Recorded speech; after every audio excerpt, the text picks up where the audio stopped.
I know nobody in London gets moody. This is just for the American crowd. How many of you know somebody that when they're in a mood, you just find other things to do? But a mood affects your outlook, and when you become a realist, you end up just saying, this is what is, it's always going to be this way, what's the use of trying, because I'm better off managing my expectations, lowering my hopes, lowering my goals, because the only way I'm going to survive is be a realist. Here's the problem I have with that. God didn't create me to be a realist. God created me to call those things that are not as though they are. God called me to believe in what could be. In the face of what is, I've been called to believe in what could be. So what could be represents someone who thinks in terms of not what is, but what is possible. And possibility, when you nurture it by hope, because hope, as I said, is always related to a goal. When you nurture possibility with hope, what happens is you end up creating a mood. The mood is called achievement. Most of us don't know that achievement is a mood. But all the social scientists that now deal with ontology. How many of you have ever heard the word ontology? All right, ontology is about your way of being. Everybody say way of being.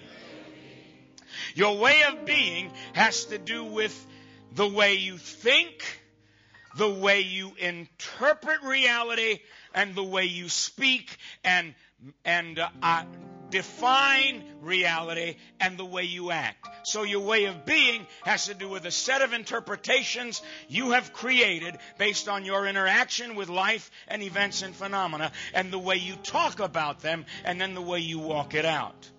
For you and I, our way of being was intended to be a way of hope, faith, and love, whereby, regardless of what passes before us, we interpret it based on our relationship with the one who made us in his image and likeness. Therefore, there is no such thing as we've got to leave things the way they are. God is not a realist.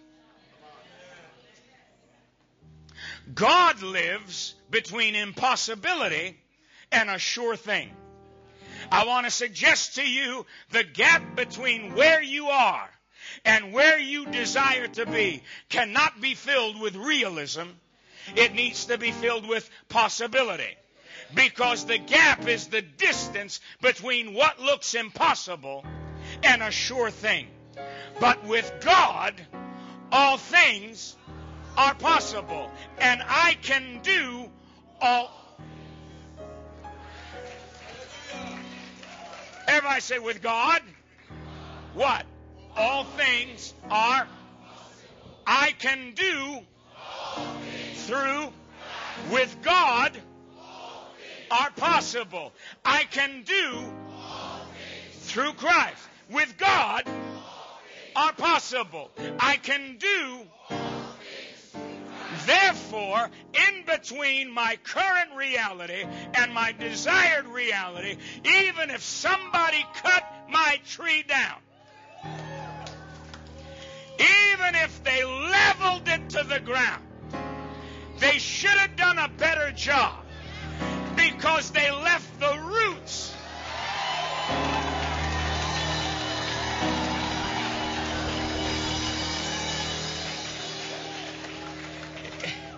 You got to understand, the devil isn't smart enough to know how to destroy your destiny.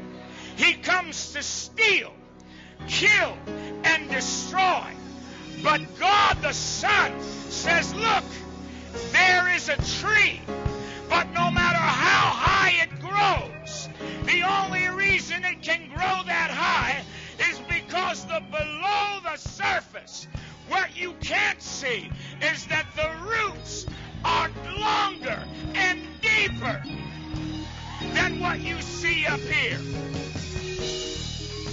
Touch somebody and say, the gap is now the place I live between impossibility and a sure thing. And God didn't bring me here to say this is impossible. There's hope for my tree. I'm going to make a comeback.